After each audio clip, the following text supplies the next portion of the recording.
दिशः परमितद्विपद नमियो शीघ्र शुभा गुरुवे गुपति गुपति ज्ञान सहका धारण करण समर्थ गुरु संसार धर्म ज्योत प्रभु जिनवरी हरिधति हरिधर जो भय विनाश भव जो ममल ज्ञान देव गुरु को धन को शाशी को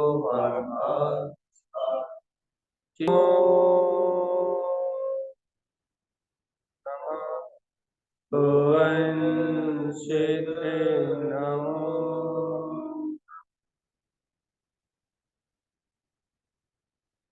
बोलिए 24 जी ग्रंथाधिकारि यहाँ तारण स्वामी आत्म स्वभाव की चर्चा करना है। 146 नंबर पेज के पहले ऊपर के सूत्र से वांछन कर देते हैं। ये निरुतागा स्वरूप देखो, त्यागी जो होता है वो मुक्त स्वभाव वाला, त्यागी का स्वभाव मुक्त होता है। और त्यागी क्या करता है कि अपने आत्म स्वभाव के लक्ष्य से अपने वीतराग स्वभाव की प्राप्ति के लिए अपने अंतर की साधना करता है। त्यागी वो है। लेकिन यदि कोई त्यागी हो जाए और वो अपने आनंद में स्वभाव को ना देखे, मुक्त स्वभाव को ना देखे और नियम व्रत करते रहे, बाहर की क्रियाएं करता रहे, तो वो त्यागी होते हुए भी त्यागी नहीं। क्यों? क्योंकि तारण स्वामी कह रहे हैं कि त्यागी वो है जो स्वयं स्वरूपी, जो स्वयं के स्वभाव को प्रकट कर ले। क्यों? क्योंकि आत्मा के स्वभाव में कोई भय नहीं है, आत्मा के स्वभाव में कोई शल्य नहीं है। आत्मा कैसा भैया? आत्मा भय शल्य शंकाओं से रहित अभय स्वभाव वाला। त्यागी कौन है? जिसके जीवन में शल्य नहीं है, शंका नहीं है, जो अज्ञान भाव से रहित है, वो त्यागी।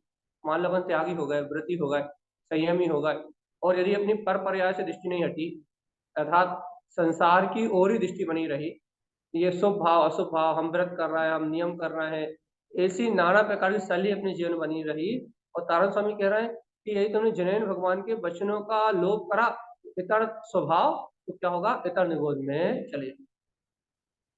नंद तागा पड़ जाए मुक्त रमण तागा। ये सूत्र नया ने कैसे निकल गए?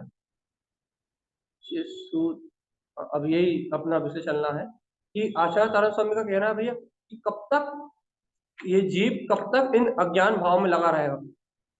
हम कल हमारा वांछन हो गया था तक दृष्टि, अदृष्टि, दृष्टि, दृष्टि, समष्टि, सहष्टि, उत्पन्नष्टि इत्यादि 145 नंबर पेज पे था।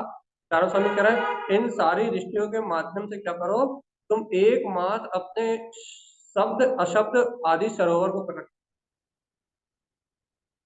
हम आगे निकल आए थे, अब अपन सही जगह आ गए हैं। कल अपना वांछन कहाँ तक हुआ था कि इन 14 दृष्टि के माध्यम से तुम क्या करो, अपने ज्ञान में सरोवर को, शब्द अशब्द आदि सरोवर है, इन्हें प्रकट, इनकी अनुभूति को प्रकट करो। अब क्या कह रहा है? सर कमल उत्पन्न धन धान स्वर्ण मणि रयन रमण। देखो भाई, यदि व्यवहार से अपन बात करें, यदि व्यवहार से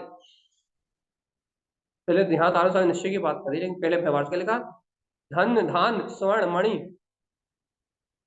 यदि तुम चाहते हो धन हो, वैभव हो, तुम्हारे पास स्वर्ण हो, मणि हो, बहुत सारे रतन हो, तो भी तारण स्वामी कह रहे हैं क्या करो, सर कमल अपने गायक स्वभाव के अनुभव को उत्पन्न कर लो। क्योंकि गायक स्वभाव को उत्पन्न कर लोगे तो बाहर का धन वैभव स्वर्ण हीरा मोती जवाहरात और ये जो मणि माणिक जो रत्न है, ये सब मिल जाएंगे। व्यवहार, लोभी जीवों के लिए व्यवहार, ये लोग चाहते हैं ना भैया हमारा अच्छा धन हो, अच्छा वैभव हो, धन्य धान हो, मणि हो, रत्न हो, स्वर्ण हो, चांदी हो, ये चाहते कि नहीं चाहते? तो तारण स्वामी कह रहे हैं सर कमल उत्पन्न, तुम एक काम करो, अपने गायक सरोवर अंतर चतुष्टय में जो आत्मा है, इसका अनुभव उत्पन्न कर लो। धन धान स्वर्ण मणि रयन रमण, क्या होगा भैया? धन्य धान स्वर्ण मणि आदि सब रतन अपने आप ही मिल जाएंगे, इनकी प्राप्ति अपने आप ही हो जाएगी। लेकिन भैया निश्चय से क्या कह रहे हैं तारण स्वामी भैया कि इन शब्द सरोवर, अशब्द सरोवर, गुप्त सरोवर, इन सर कमल उत्पन्न, इस गायक भाव को उत्पन्न करो। क्यों भाई, क्यों करें गायक भाव को उत्पन्न, क्यों करें? अरे जीवात्मा, क्योंकि अपना गायक स्वभाव जो है, अपना चैतन्य धन ही धन है। अच्छा बताओ, बाहर वाला धन कितने दिन रहेगा? तो आचार्य तारण स्वामी कह रहे हैं, अरे जो धन धान्य की जो बात चल रही है, अरे अपना चैतन्य धन, अपना गायक परमात्मा, अपना गायक स्वरूप जो भगवान आत्मा है, यही अपना चैतन्य गायक धन है। धन्य धान क्या है भैया? अपने अंतर की परिणति का अनुभव कर लो तो धन्य धन हो जाओ। अच्छा एक बात बता, धान कितना अन्न खा लोगे तो भूख मिट जाएगी? चलिए बताओ, 1 मन, 2 मन, 10 मन, 20 मन, 50 मन, कितना खा चुके हैं अपन? कितनी धान खा चुके हैं आप? कितनी खा चुके हैं?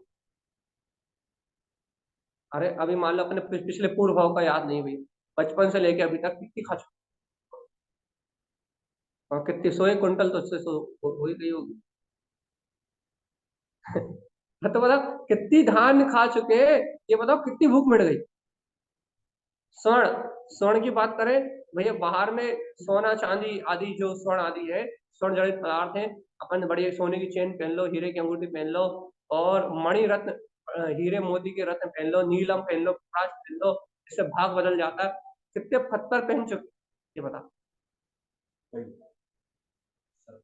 हीरे पहना है कि ना, पन्ना पहने, पुखराज पहने हैं, कहने लगे सोना पहने हैं, धन्य धान से भरे पूरे हैं, सब कुछ है भैया हमारे पास।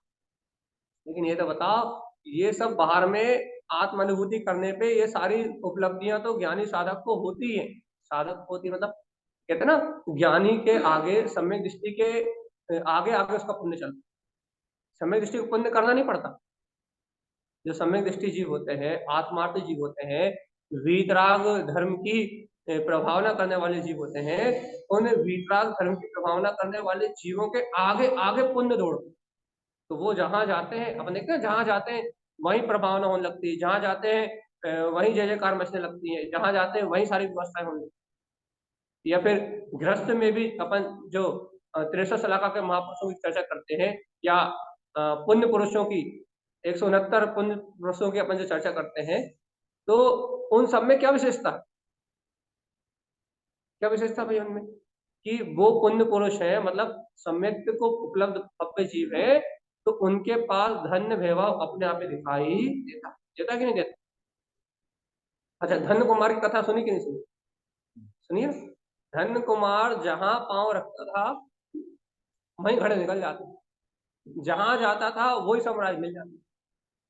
तो भगवान जी, जहां धर्म होता है वहां धन धान स्वर्ण मणि रतन तो अपने आप ही, आप ऑटोमेटिक होते ही है।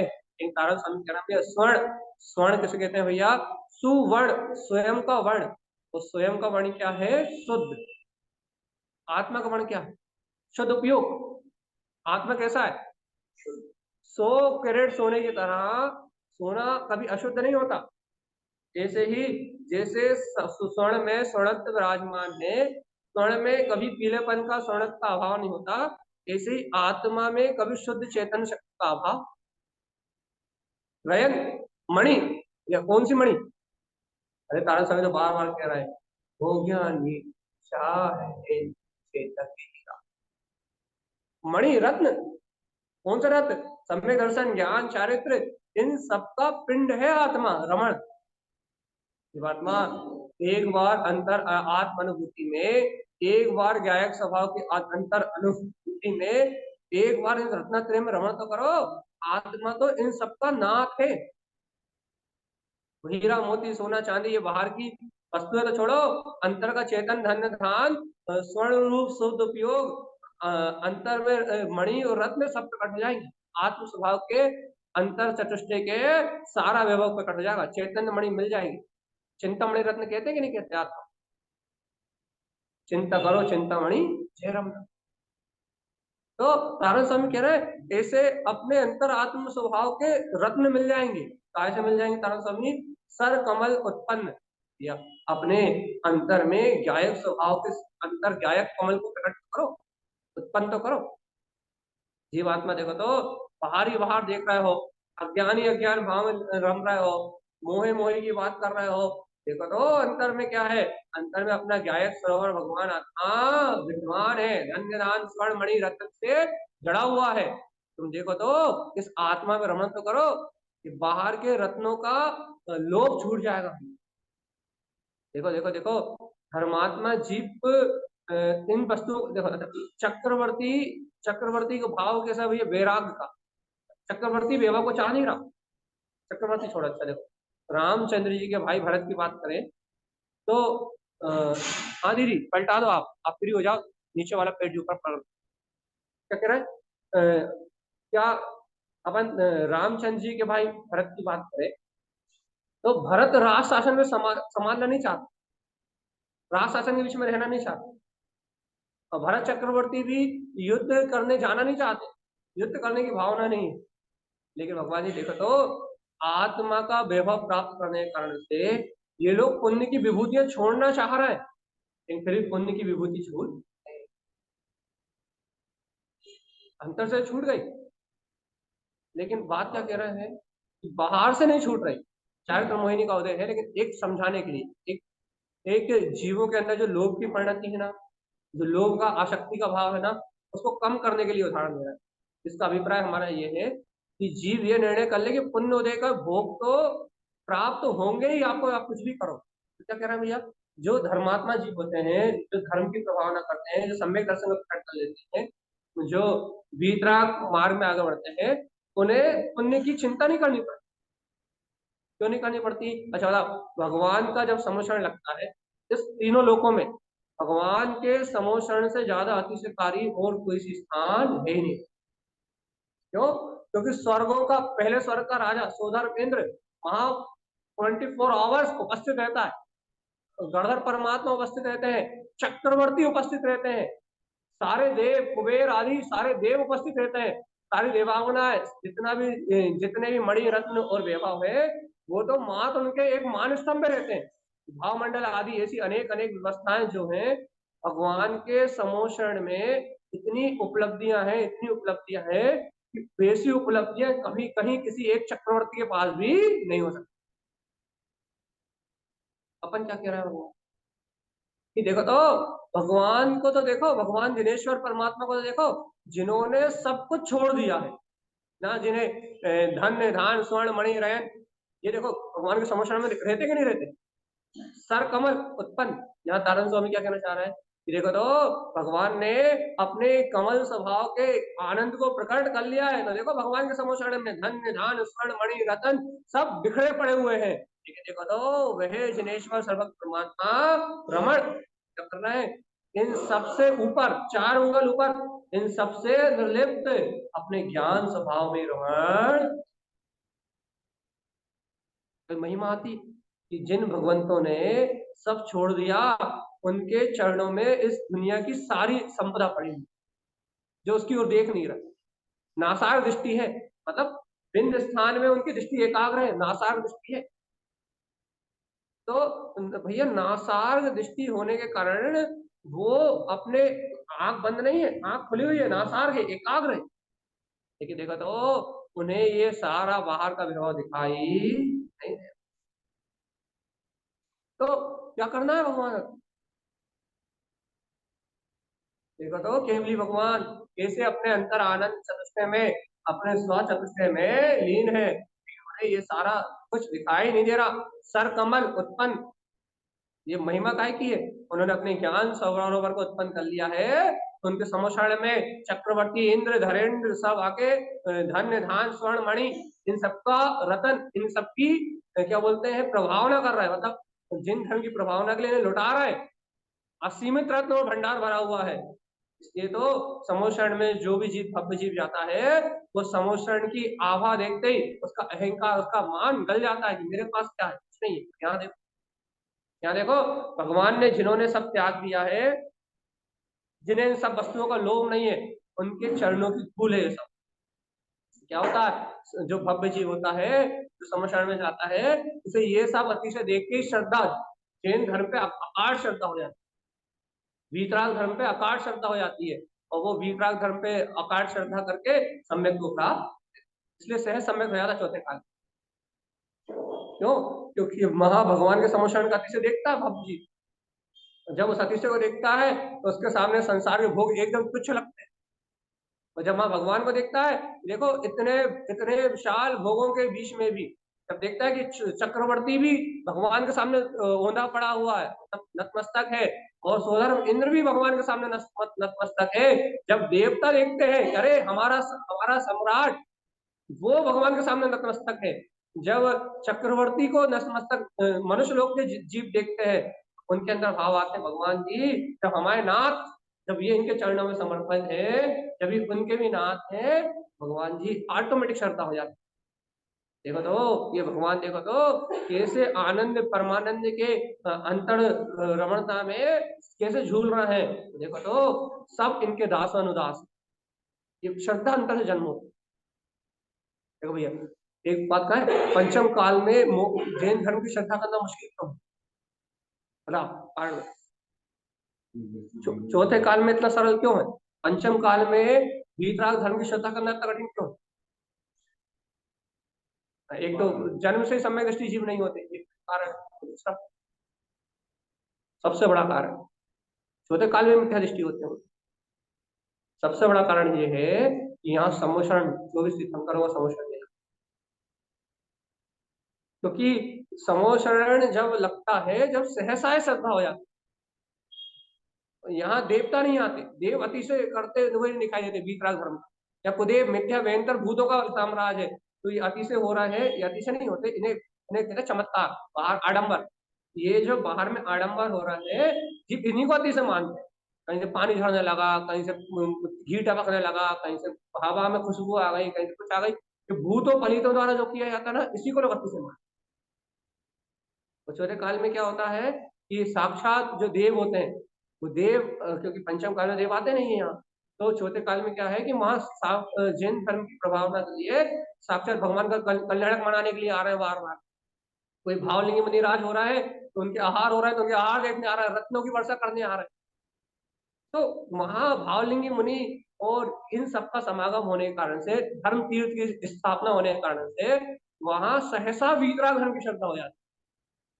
और यहाँ भैया यहाँ अपन सुनाते रहो, चिल्लाते रहो, अरे वीतराग भगवान के वचन सत्य है, जिनेन भगवान का मार्ग सच्चा है, तो जिनेन भगवान ने जो मोक्ष मार्ग दिया है उससे कल्याण होगा, यहाँ अपन सुनाते रहो, लेकिन जीवों को काय की श्रद्धा रहती है भैया? कहीं मजार पे चले जाओ, कहीं दरगाह पे चले जाओ, कहीं चेतन में चले जाओ, कहीं यहाँ चले जाओ, कहीं यहाँ पाखंड कर लो, कहीं वहां पाखंड कर लो, कहीं इनकी मानता कर लो, कहीं अपन यहाँ भगवान की वाणी खोल खोल के चिल्ला रहे हैं, भगवान जी भगवान के वचन सत्य है, ध्रुव है, प्रमाण है, स्वीकार करो, कल्याण होगा, लेकिन यहाँ जीवों की दशा कैसी?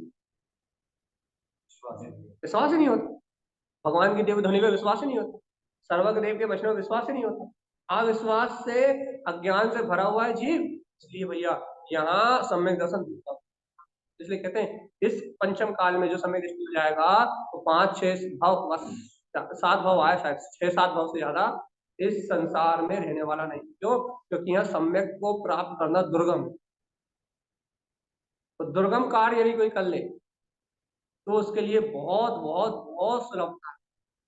और यदि आपको ये तारण स्वामी का निमित्त, यदि कोई आपको आपकी आत्मा को जगाने वाला यदि कोई निमित्त मिला है, यदि कोई आपको सम्यक दर्शन में सहज निमित्त मिल जाए, ये समझ लो कि वो तीर्थंकर ही है इस पंचम काल। तारण स्वामी इस पंचम काल के तीर्थंकर ही, तीर्थंकर प्रति का बंध नहीं है, तीर्थंकर मतलब तीर्थंकर जैसा ही है, बिल्कुल सेम टू सेम, वैसे जीव होने। हमने कल भी चर्चा के अंत में कहा था कि आपको इस पंचम काल में अवधि ज्ञानी तारण स्वामी जैसे जो संत मिले हैं, ये संत 1,500 वर्ष में एक ही होना है। और ऐसी दिव्य ध्वनि जो तुम सुन रहा हो, तारण स्वामी जैसा ये ग्रंथ है, अब इससे इससे निम्न स्तर का ही होगा जो कुछ भी, सर्वश्रेष्ठ हो गया है। जैसे आदिनाथ भगवान के समय जो हो गया वो सर्वश्रेष्ठ था प्रभावना, अब जो भी होगा इससे घटते क्रम में होगा। हमने कल कहा था आखिरी में कि तारण स्वामी के जो ग्रंथ ये लिखे हैं ना, ऐसे ग्रंथ अभी विश्व में इस समय कहीं नहीं है, ना ऐसी वाणी है, ना ऐसा सटीक मार्ग, और अब जो होगा इससे निम्न होगा, इससे ऊपर कुछ। तो आप आप ये समझो कि आप गुरु महाराज के शिष्य हो, तो फिर आपने क्या कहा? मैंने कल भी कहा था कि अनंत जन्मों तक तारण स्वामी के चैत्यालय में झाड़ू पोछा लगाओ और अनंत अनंत जन्मों तक यहाँ तुम सेवा करते रहो, तो भी गुरु महाराज का ऋण बाहर से उतार सकते नहीं। तारण स्वामी का ऋण सिर्फ सम्यक दर्शन प्राप्त करने के अलावा आप उतार नहीं सकते। इतना गजब है हमारा। जब इस आगम के सिद्धांतों को पढ़ के, प्रतिमानियों को पढ़ के, जब इन भाव इन सब चीजों को देखते ना, तब बहुमान आता है कि हम तारणपंथी है और हमें क्या मिला। हम नहीं मिल रहा किसी को।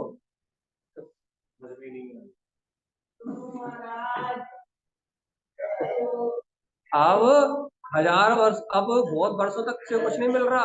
उस जो मिलेगा अब जीवों को, वो इससे निम्न कोटि का। सोच लो भैया, इतना ऊर्ध्वोन्मुख मार्ग मिला अपने को, वो सटीक चैतन्य अनुभूति है। उसके बाद यदि अपन इस मार्ग को ना समझ पाए, इस अनुभूति तक ना पहुंच पाए, नारायण स्वामी सबके विद्वान थे भगवान जी। वो संगीताचार्य कहो, विद्वान कहो, उन्हें श्रेष्ठ रत्नात्रयधारी भावलिंगी साधु कहो, उन्हें क्या कहो, उनके लिए तो मंडलाचार्य कहो, आचार्य कहो, क्या कहो, ऐसी कोई पदवी नहीं रही उनके पास जो बाकी ना रही हो। सर कमल उत्पन्न, और क्या गजब की बात कह रहा है। देखो तो, अंतर में ज्ञायक सरोवर को उत्पन्न करो, धन्य धान स्वर्ण मणि रयन, ये सब तो तुम्हें पढ़े मिलेंगे। भगवान के समझ में पड़े रहते हैं कि भगवान इनकी ओर देखते नहीं, रमण आत्मा में। कैसा सटीक विज्ञान दे रहा है। तुम तो देखो तो, भगवान के समझ में कचरे की तरह पड़े हुए। एक भगवान को इन सबसे लेना देना, देखो कैसी अनुभूति, कैसा मार तारण स्वामी के अंदर में क्या चलता होगा चिंतन।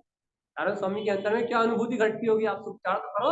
तारण स्वामी सीधे सीधे कह रहा है कि शब्द सरोवर, अशब्द सरोवर और सरोवर, गुप्त सरोवर में, अर्थात जिनवाणी का अनुभव करना शब्द सरोवर, अशब्द सरोवर अतीन्द्रिय आत्मा को अनुभव करना अशब्द सरोवर, और अंतर निर्विकल्प स्वभाव में डूबना गुप्त सरोवर।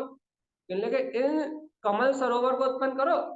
अरे देखो, जिन्होंने ये कमल सरोवर उत्पन्न कर लिया है अपना, उनके उनके पास धन धान स्वर्ण मणि पड़े फिक रहा है, रतन पड़े फिक रहा है, लेकिन वे अपने वीतराग स्वभाव की रमणता में लीन है।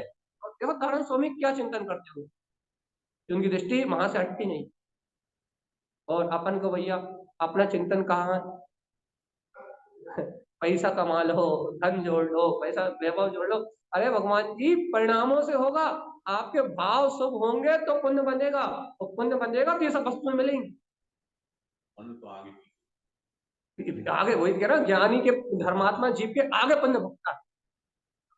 आपने देखा कि हम कहीं भी चले जाए, व्यवस्था में नहीं बोलना पड़ता, हम किसी से एक कील की नहीं बोलते, एक एक इतनी सी कील ला कर रख दो, अभी तक का रिकॉर्ड, एक कील, एक तेल, एक पट्टी भी नहीं।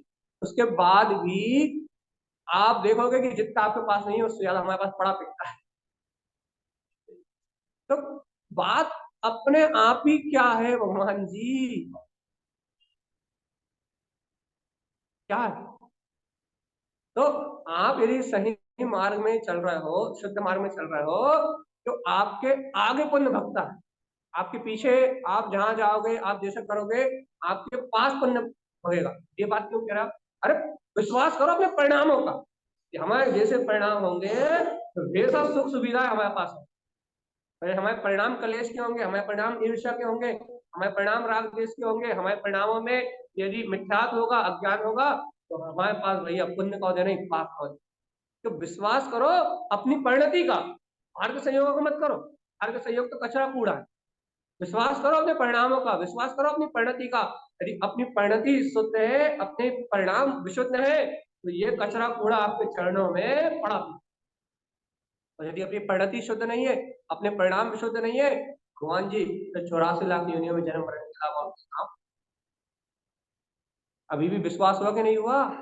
चैतन्य धन का, चैतन्य धन धान स्वर्ण चिंतामणि रत्न से सरावोर इस कमल स्वभाव का, इस गायक भाव का विश्वास हुआ कि नहीं हुआ कि चिंतामणि रत्न का स्वामी है मेरा आत्मा, स्वर्ण समान शुद्ध उपयोग में है, अनंत चैतन्य धन्य धान्य से भरा हुआ है, किसी चीज की कमी नहीं है मेरे आत्मा में, अनंत अनंत गुण का स्वामी। यह है समोशरण की महिमा।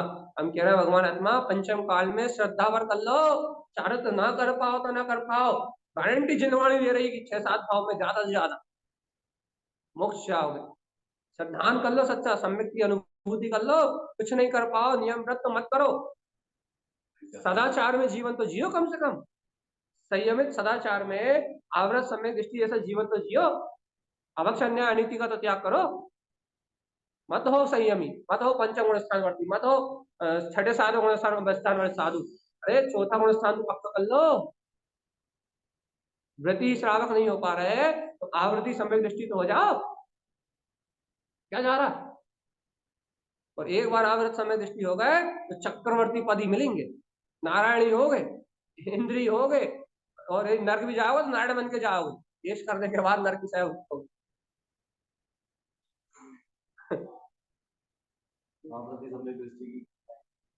वही कह रहे आवृत्ति तो हो जाओ कम से कम। भैया यदि अपन आवृत्ति भी नहीं हो पा रहा है, भगवान जी फिर इस पंचम काल में मिथ्यास से जन्म हुआ है, और ये हम 1000 बार, लाख बार, करोड़ बार कहते हैं, यदि मिथ्यास सहित किसी जीव का मरण होगा तो मिथ्यास सहित मरने वाले 99.9% जीव या तो तिर्यंच गति, तिर्यंच गति में क्या क्या आ जाएगा, पशु गति भी आ जाएगी, 2 इंद्र 3 इंद्र 1 इंद्र सब आ जाएगा, और या तो नर्क, दो के अलावा कोई तीसरी गति नहीं है जैनियों की, और फिर अन्य वालों की तो 99.9%, 1% है स्वर्ग जाने वाला। इसलिए जीवात्मा सावधान, बाधा रहित, मिलाओ, बाधा रहित कौन है, बाधा रहित, बाधा रहित अबाधा, अरे सभी बाधाओं से रहित, अपना अव्ययवाद अबाधा, अपना ज्ञान में स्वभाव है, ज्ञान की औषधि अबाधा करने वाली है, कर्मों की बाधा से मुक्त करने वाली, बाधा रहित अबाधा, अरे सुनो तो, समस्त कर्मों की बाधाओं से रहित अपना अबाधा स्वभाव है, जो यदि ऐसे अपने ज्ञायक स्वभाव को देखोगे तो बाधा मुक्त क्या होगा, सभी कर्मों से की बाधा से मुक्त हो जाओगे, मिलन क्या होगा, अपने मुक्त स्वभाव से मिलन होगा, ऐसा 3, यही तीसरा औषधि दान कहा गया है। तो ये मैंने 4 दान की चर्चा पढ़ी थी कि नहीं पढ़ी थी पहले, अब वो फिर से चालू हो गई। नारायण स्वामी कह रहे हैं तीसरे नंबर का दान कौन सा कहा गया है, पहला कौन सा है आहार, दूसरा कौन सा है ज्ञान, तीसरा कौन सा है औषधि। क्या कह रहा है, बाधा रहित, समस्त बाधाओं से मुक्त होके अबाधा, तुम क्या करोगे, राग देश की बाधा से रहित होके अबाधा, अपने वीतराग स्वभाव को चिंतन मनन में लोगे, बाधा मुक्त क्या होगा, जो सब बाधाओं से मुक्त है, मिलन, उससे मिलन हो जाएगा, किससे मिलन हो जाएगा, भेषज, जो अपना औषधि दान है वो औषधि दान तुम्हें प्राप्त हो जाएगा, आत्मा को अतीन्द्रिय आनंद की औषधि मिल जाएगी, और राग देश का रोग खत्म हो जाएगा, कर्मों की बाधा, राग देश का रोग, राग देश आदि का जो कसायों का जो रोग है, तो कसायों का रोग नष्ट हो जाएगा, और अंतर आत्मा की शुद्ध ज्ञान में औषधि प्रकट हो जाएगी।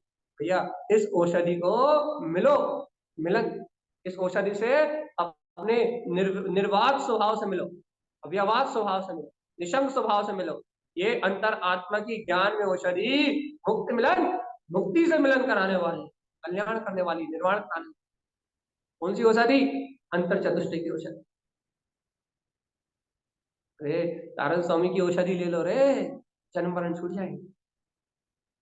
जन्माणी की औषधि समस्त बाधाओं का नाश करने वाली है, अव्ययवाद वीतराग तत्व को प्रकट करने वाली है, बाधा से मुक्त भेषज दान से मिलाने वाली है, तो ये निश्चय भेषज दान जिसे प्राप्त हो गया, औषधि दान जिसे प्राप्त हो गया, वो मुक्ति का अधिकारी है। तो कह रहे हैं देखो, अभय प्रियो ज्ञान, क्या करो, अभेदान क्या, अरे अभय स्वभाव ही प्रिय है, अरे ज्ञान स्वभाव में रमण, देखो तो 4 दान की बात हो गई। अब क्या कह रहा है, अभय, अभेदान प्रिय है, ज्ञान ज्ञान ज्ञान दान प्रिय है, कैसा, अरे सुनो तो, अरे सब सल चिंताओं से मुक्त होके आत्मा में निशंक हो जाओ, अभय रहो, आत्मा में कोई भय जैसी चीज नहीं है, और देखो तो, आत्मा अनंत ज्ञान स्वभावी है। ज्ञान का ही आहार लो, ज्ञान की औषधि लगाओ, ज्ञान का आहार लो, ज्ञान ज्ञान स्वभाव में निशंक रहो। देखो अभय दान प्रिय है, चार दान प्रिय है आत्मा को। अच्छा था, हमने कल भी कहा था। कल यहाँ लोगों ने तो सुना था, जिन लोगों ऑनलाइन सुना था उन्हें तो पता है, जिन्होंने नहीं सुना था उनसे पूछ रहा है भैया, आहार दान, ज्ञान दान, औषधि दान, अभय दान, ये चार दान या सब आचार्यों ने कहे। तो ये दान जो कहे गए हैं, धन दान को दान क्यों नहीं कहा, वस्त्र दान को दान क्यों नहीं, चार ही दान क्यों कहे, बाहर के दानों को दान क्यों नहीं कहा? जिनने कल सुना था उनसे नहीं पूछा, और अभी भी सही जवाब नहीं दिया। बताओ। अरे ये भगवान जी समझो तो, नारायण स्वामी, ये जो दान है, चार दान, ये आत्मा के गुण है। भेषज आत्मा का गुण है, अभय आत्मा का गुण है, ज्ञान आत्मा का गुण है, आहार आत्मा का गुण है। आत्मा का आहार, ज्ञान आहार करती है आत्मा, अतीन्द्रिय आनंद रस का पान सिद्ध भगवान अनंत कर रहा है। तो भैया ये कर्म आहार नहीं करती आत्मा। तो ये आत्मा का स्वभाव है, उपयोग का स्वभाव है। जो साधक की अंतर साधना के अनुरूप सभी आचार्यों ने सिर्फ चार दान खाए। क्यों? क्योंकि वो अंतर में और बाहर में दोनों में तरफ यथार्थ घटते हैं। लेकिन धन, धन दान को अंदर कम घटाओ। हाँ ये हो सकता है विशुद्ध भावनाओं से धन का दान दोगे तो पुण्य का बंद होगा, व्यवहार हो सकता है, लेकिन निश्चय धन के साथ नहीं हो सकता। तो क्या कह रहे हैं गुरु महाराज कि हे जीवात्मा, ज्ञान रमण तागा मुक्ति स्वरूपी। त्यागी कैसा होता है भैया? त्यागी को साथ चार, देखो देखो, एक नियम होता है, जो भी पंचम गुण स्थान को ग्रहण करते हैं या फिर चौथे गुण स्थान वर्ती को भी, ये नियम होता है। नियम से क्या नियम होता है? अन्य 18 क्रिया में चार दान कि आवृत्ति सम्यक दृष्टि हो, या व्रति, व्रति के लिए तो अनिवार्य होता ही है पंचम गुण स्थान वर्ती के लिए, और महाव्रति तो सब अंतर निश्चय से करते हैं वो। तो व्यवहार में आवृत्ति और व्रति ये दोनों निरंतर दान देते, नित्य दान देना है इनको, निश्चय और व्यवहार दोनों, तभी आवृत्ति माना जाता है। और यदि निश्चय व्यवहार दान नहीं हो रहा है आवृत्ति के, तो वो आवृत्ति नहीं कहलाता। निश्चय व्यवहार व्यवहार दान पात्र मिल जाए तो दो, पात्र ना मिले तो उसकी भावना निरंतर रहे। दान का मतलब बाहर की क्रिया से नहीं होता, भाव से होता। तो अपन 18 क्रियाओं के अंतर में चार दान पढ़ते कि नहीं पढ़ते? तो वो चार दान बाहर में भी घटना चाहिए, वो चार दान की विशुद्ध भावना बाहर, भावना अंतर में भी होनी चाहिए। यदि पात्र मिले तो वो चार दान बाहर भी होना चाहिए, और चारों दान अंतर भी घटना चाहिए। तो सम्यक दृष्टि माना जाता है चौथा गुण स्थान। तो ये चार दान की क्रिया नहीं है तो फिर कहाँ? क्रिया ना हो तो भाव होना चाहिए, और भाव भाव आहार, आहार में सम्यक्ति जीवों को, पात्र जीवों को आहार कराने का भाव हो, और अंतर में स्वयं ज्ञान आहार अमृत रस पीने की भावना हो, कल्याण की भावना हो, तो चार दान निश्चय व्यवहार घटते हैं। तब आवृत्ति, वृद्धि और महावृत्ति होता है। महावृत्ति को निश्चय भर होता है, और आवृत्ति और वृद्धि को निश्चय व्यवहार दोनों होते हैं। अच्छा भैया, वृत्ति को क्या दान देता? वृत्ति ज्ञान दान देता, उपदेश। आवृत्ति भी ज्ञान आहार औषधि सब दान दे सकते। तो ठीक है, तो यहाँ क्या बात चल रही है? हाँ व्यवहार में आएगा, उपदेश देना, व्यवहार ज्ञान दान,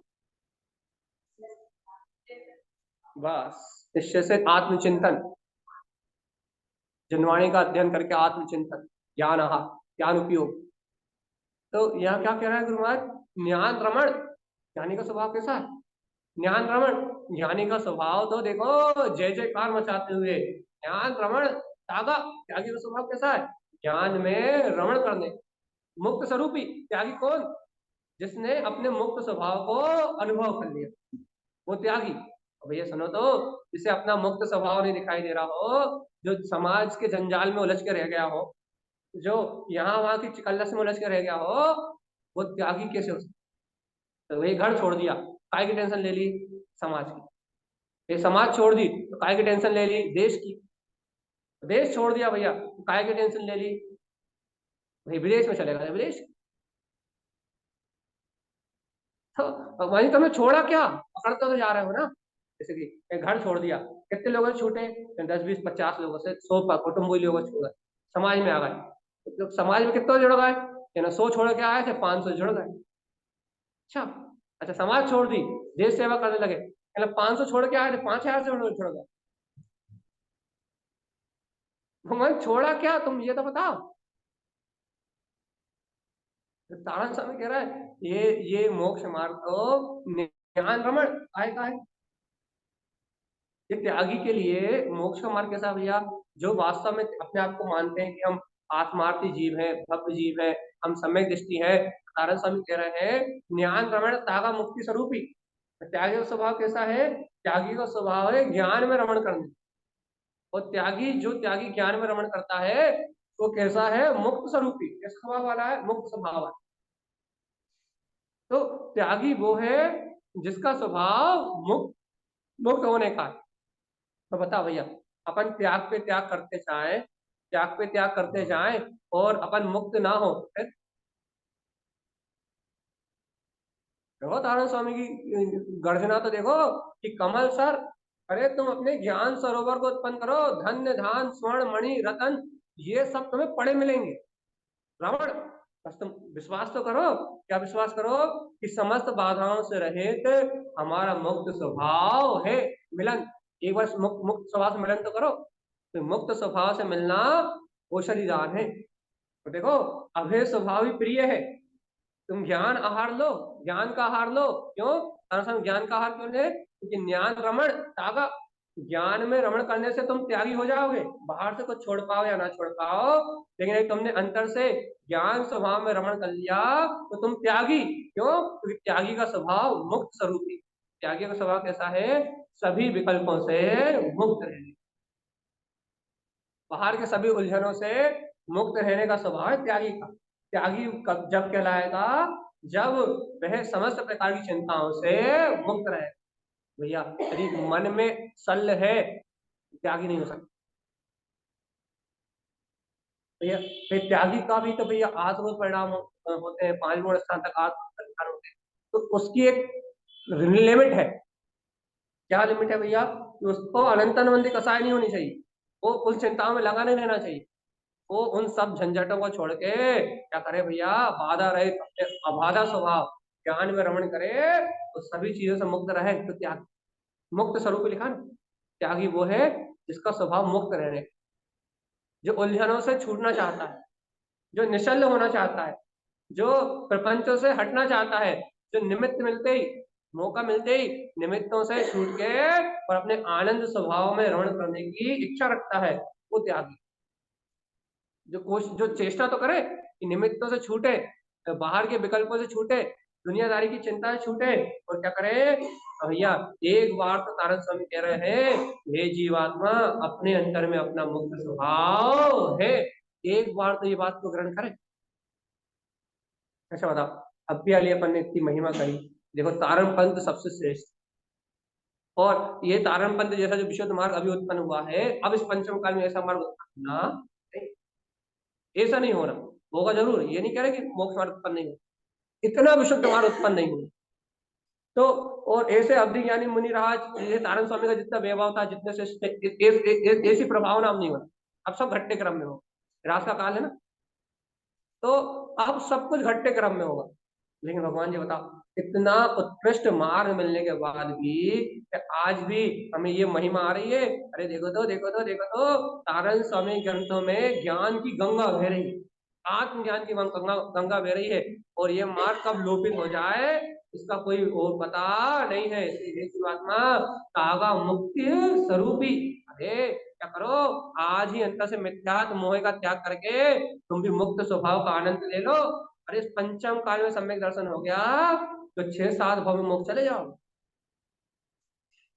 और कौन सा तुमसे कुछ छुड़ा रहा है भगवान जी? कौन सा घर पुत्र परिवार, कौन सा तुमसे कुछ छुड़ा रहा है? नारायण स्वामी तो और कह रहा है, धन्य धान स्वर्ण मणि रैन ये तुम्हें मिल जाएंगे। नारायण स्वामी तो बांट रहा है। खाली अपने आत्म कमल सरोवर को प्रकट कर लोगे तो धन्य धान स्वर्ण मणि रैन ये सब रत्न मिल जाएंगे तुम्हें, जो आज तक देखे भी नहीं है। कैसे मिल जाएंगे? स्वयं रूपी, देखो देखो, स्वयं रूपी स्वरूपी स्वभाव। आत्मा तो स्वयं अपने चैतन्य रूप वाला स्वभाव वाला। जब ये निर्णय करना कठिन है, ऐसा लगता है कि गुरुदेव की बात का निर्णय करने में बहुत मेहनत लगती है, बहुत कठिन लगता है। और तारण स्वामी क्या कह रहे हैं? स्वयं रूपी। हे जीवात्मा, एक बार अंतर झांक के तो देख, तू स्वयं रूपी, तू इस शरीर के रूप वाला नहीं है, तो शरीर के रूप वाला नहीं है, तो स्वरूपी स्वभाव, तू तो चैतन्य स्वभाव वाला है भैया।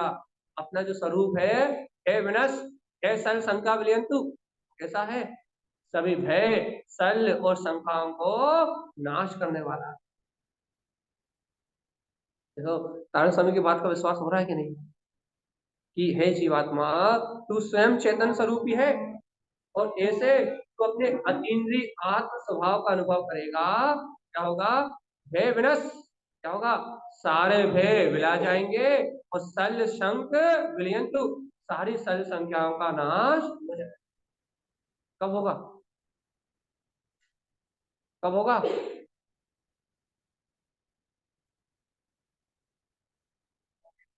हमने आपसे पहले ही कहा भैया, पंचम काल या सम्यक दर्शन होना दुर्लभ में भी दुर्लभ। तो दुर्लभ, अभी कारण बताया क्यों दुर्लभ? क्योंकि यहाँ भगवान के समुशरण और देवों का अतिशय, धर्म का अतिशय, वीतरागी भावलिंग मुनिराज नहीं। यहाँ ऐसे वीतराग कुल की श्रद्धा होना दुर्लभ में भी दुर्लभ।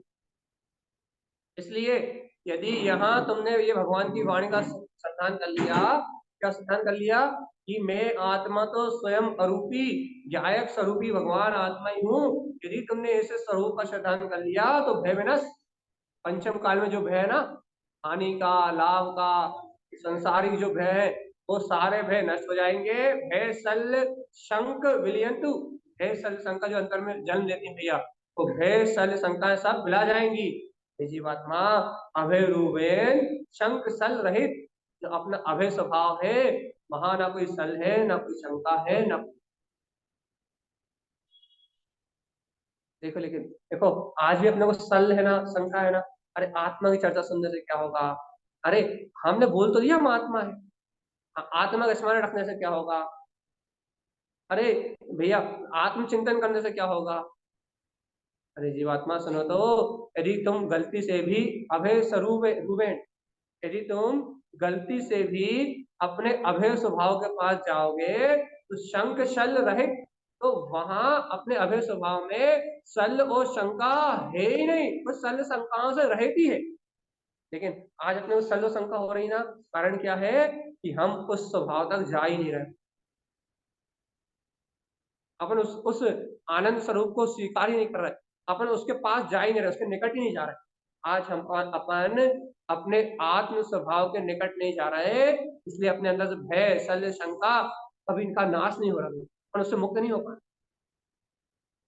क्यों क्यों नहीं हो पा रहे भैया? क्योंकि हमें ये विश्वास ही नहीं हो रहा, इस पुद्गल शरीर के रूप से अतीत मैं आत्मा अरूपी गायक स्वभाव ही हूँ। इस शरीर और शरीर के भोग इस भाव के लिए भर है, इसके बाद भी मेरा आत्मा, मेरा अरूपी जो आत्मा है वो रहेगा। ये सुनो तो, शरीर के भोग और शरीर के सुख इस भाव तक है, और तुम्हारे पुण्य के उदय में है तो वास्तव में तुम्हारे ही है, लेकिन थोड़ी देर के लिए तुम्हारे हैं, थोड़ी देर बाद तुम्हारे रहेंगे नहीं। लेकिन आत्मा इसके बाद भी रहेगी। तो एक बार बताओ, इसके बाद भी आत्मा रहेगी, कहीं तुम्हें अपने आत्मा पे सल है, शंका है, अपने आत्म स्वभाव का श्रद्धा नहीं है, तो जीवात्मा अपनी आत्मा रहेगी, कहाँ रहेगी? रहेगी तो लेकिन नर को निगुण में। ऐसा तारण स्वामी लिखता है। और हम आपसे बार बार कह रहे हैं भगवान जी, ये जो ग्रंथ है ना, ये भगवान की जो जनवाणी है, ये आती है, बहुत अनमोल है। गुरुदेव की ये अमृत वचन अनमोल है, और ऐसी शुद्ध वीतराग वाणी अभी विश्व में और कहीं नहीं, इन 14 ग्रंथों के अलावा, एकदम विशुद्ध, जैसा तारण स्वामी ने लिखा। ऐसी रचना है, ऐसे ग्रंथ कहीं नहीं है वर्तमान में। भगवान जी कम से कम इतना बहुमानी कर लो रे कि अंतर हृदय से ये वचन ही सत्य है और हमें अभय करने वाले हैं। इतनी श्रद्धा कर लो कि ये भगवान के वचन ही मेरे अभय स्वभाव को प्रकट करने वाले हैं, अभय दान को प्रकट करने वाले हैं।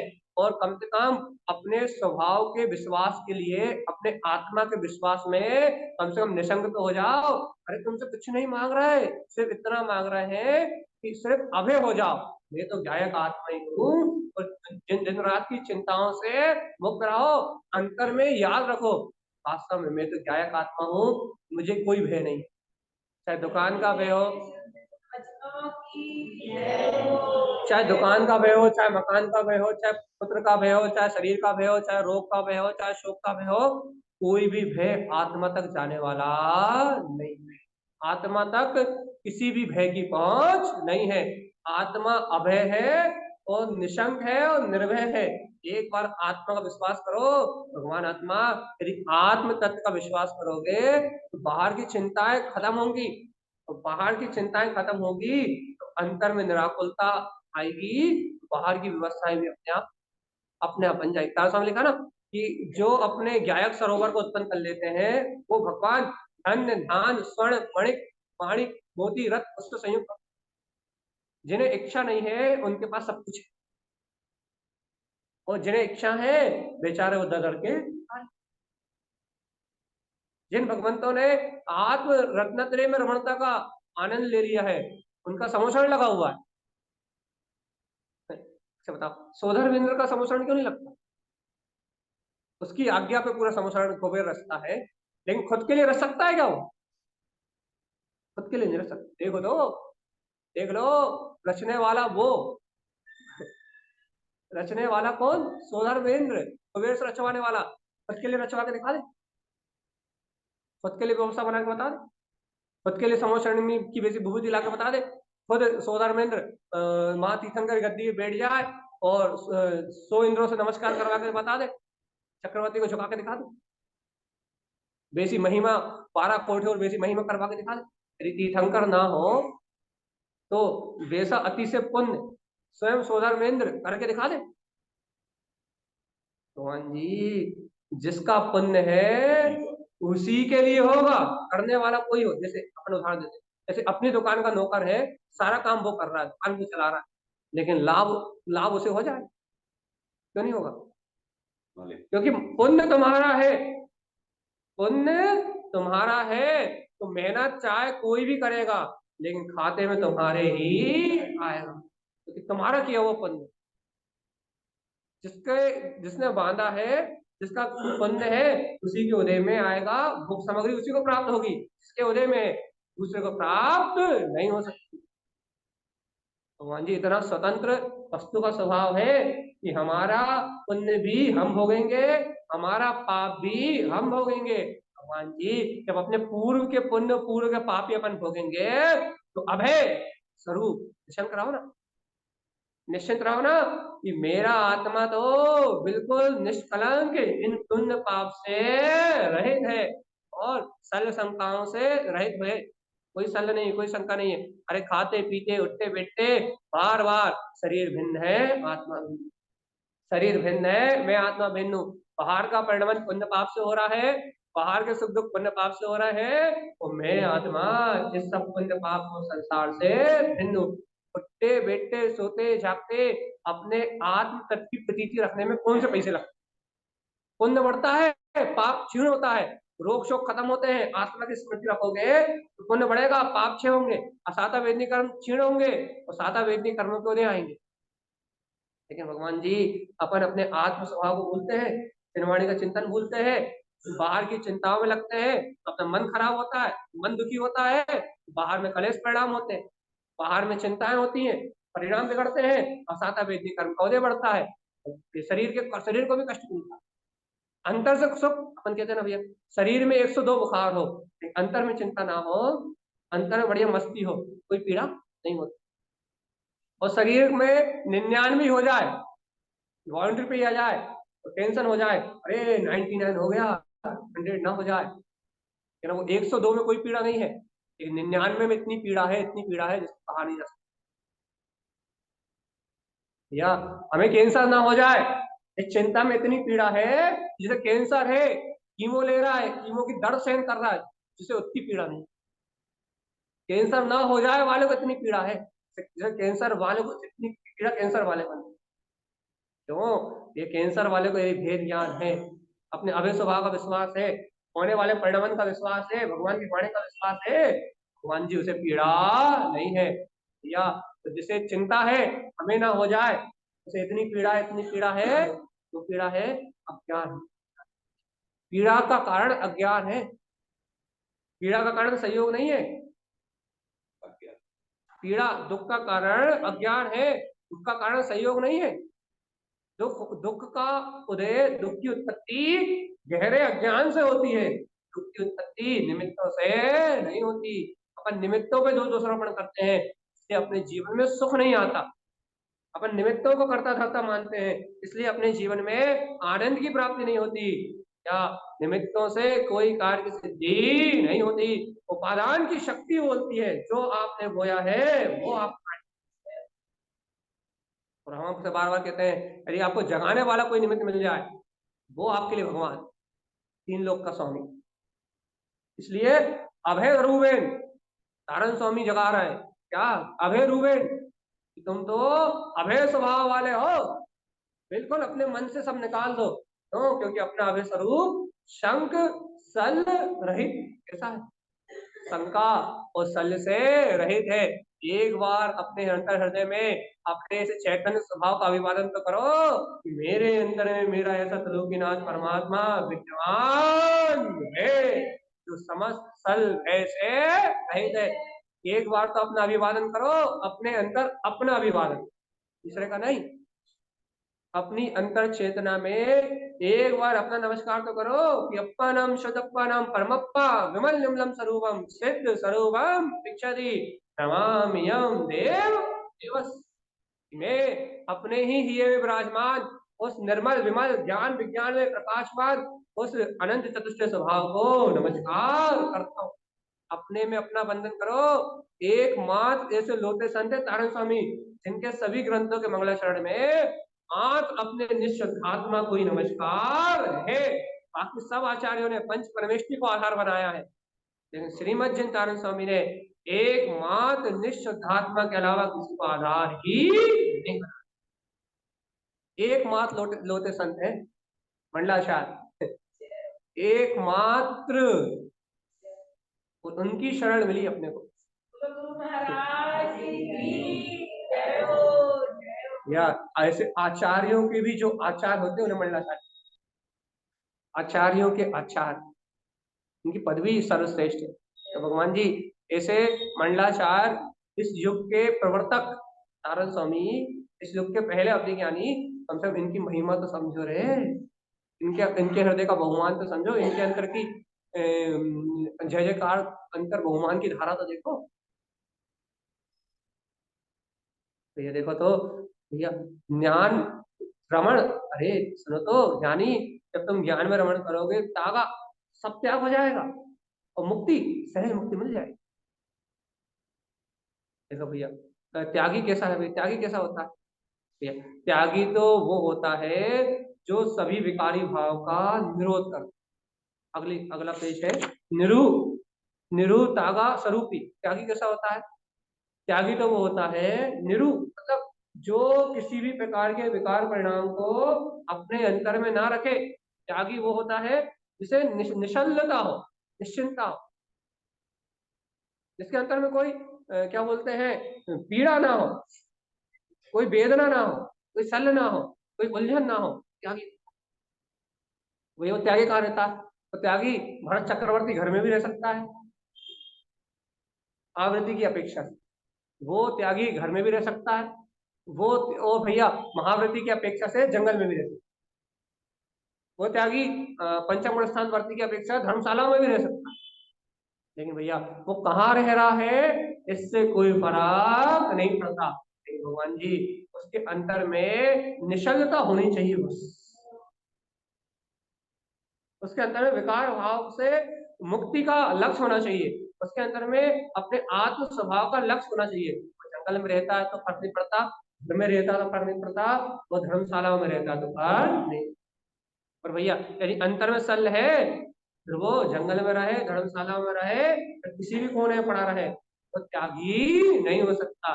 त्यागी तो सिर्फ वही हो सकता है जो अंतर में। क्या करना है अपन त्यागी की नहीं? चलती बिरिया है, आखिरी शब्द समझे, लास्ट बात, एक लाइन की बात। अपन त्यागी की नहीं है?